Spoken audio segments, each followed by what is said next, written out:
ഓം ശ്രീ ഗുരുഭ്യോ നമഃ. ചതുർഭിർ ശ്രീകണ്ഠൈ ശിവയുവതിഭിർ പഞ്ചഭിരപി പ്രഭിന്നാഭിർ ശംഭോ നവഭിരപി മൂല പ്രകൃതിഭിർ ചതുശ്ചത്വാരിംശത്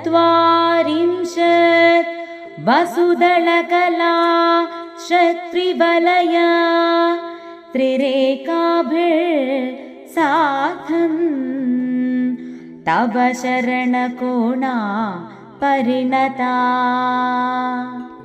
ഓം ശ്രീ മഹാദേവേ നമഃ. സൗന്ദര്യലഹരി ശ്ലോകം 11. ഇതിൽ ദേവീ പ്രതീകമായ ശ്രീചക്രം എങ്ങനെ രൂപപ്പെട്ടിരിക്കുന്നു എന്നാണ് പറയുന്നത്.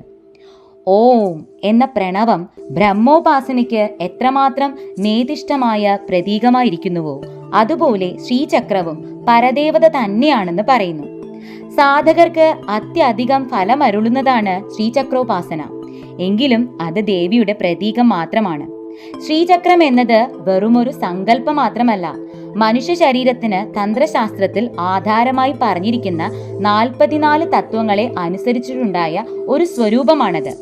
ത്വക്ക്, അസൃക്ക്, മാംസം, മേധസ്, അസ്ഥി എന്നിങ്ങനെ 5 ശക്തി സ്വരൂപമായ തത്വങ്ങളെ ശിവയുവതികളെന്നും മജ്ജ, ശുക്ലം, പ്രാണൻ, ജീവൻ എന്നീ ശിവസ്വരൂപമായ 4 തത്വങ്ങളെ ശ്രീകണ്ഠം എന്നും പറയുന്നു.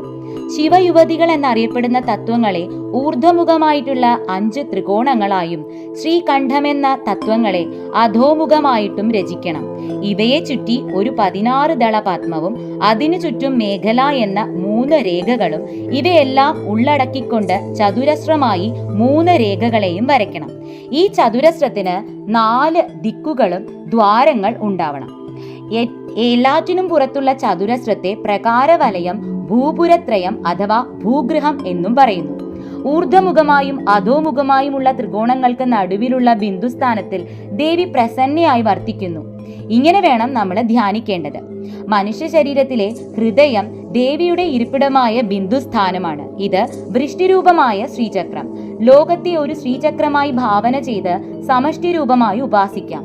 പൃഥ്വി, ജലം, തേജസ്, വായു, ആകാശം എന്നീ പഞ്ചമഹാഭൂതങ്ങളെ ഊർധ്വമുഖമായ 5 ത്രികോണങ്ങളായും മായ, ശുദ്ധവിദ്യ, മഹേശ്വരൻ, സദാശിവൻ എന്നീ 4 തത്വങ്ങളെ അധോമുഖമായ 4 ത്രികോണങ്ങളായും ചിന്തിക്കണം.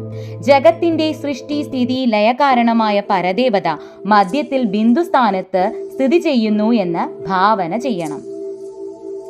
വസുക്കൾ 8 വസുദളം എന്നാൽ 8 ഇതളുകൾ. കലാശ്രം കലകൾ. 16 അശ്രം എന്നാൽ ദളം. 16 ഇതളുകളുള്ള താമര. ശരണം എന്നാൽ ഗൃഹം. ദേവി വസിക്കുന്ന ബിന്ദുസ്ഥാനത്തെയാണ് ഇത് സൂചിപ്പിക്കുന്നത്. അല്ലയോ മഹാത്രിപുര സുന്ദരി, 4 ശിവാത്മകങ്ങളായ ചക്രങ്ങൾ, ഇവയിൽ നിന്ന് വ്യത്യാസപ്പെട്ട് 5 ശക്തിയാത്മകങ്ങളായ ചക്രങ്ങൾ, ഇങ്ങനെ പ്രപഞ്ചമൂല കാരണങ്ങളായി ഭവിച്ച 9 ചക്രങ്ങളിൽ നിന്തിരുവടിയുടെ ബിന്ദുസ്ഥാനമായ മന്ദിരവും കോണങ്ങളും ചേർന്ന് അഷ്ടദളം, ഷോഡശദളം, വൃത്തത്രയം, ഭൂസുരത്രയം എന്നിങ്ങനെ പരിണമിച്ചിട്ട് 44 ഭവിക്കുന്നു.